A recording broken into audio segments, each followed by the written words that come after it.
factor was done in changing the complexion of the game? Well, just like I said, before you talk to me, uh, bench is very important because in our last few games, bench is not performing well.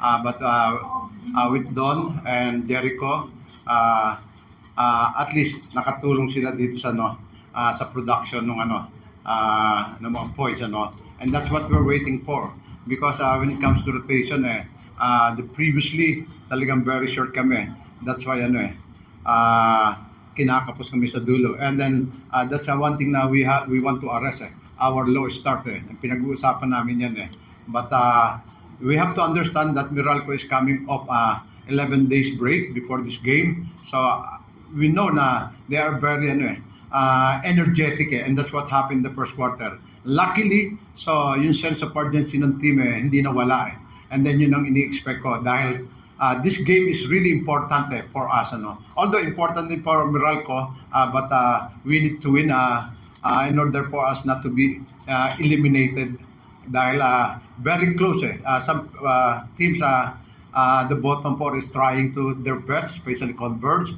They have 4-6 record, so they know they have a chance. And we don't know yet what will happen, but we're not assured of anything. At least we have a chance.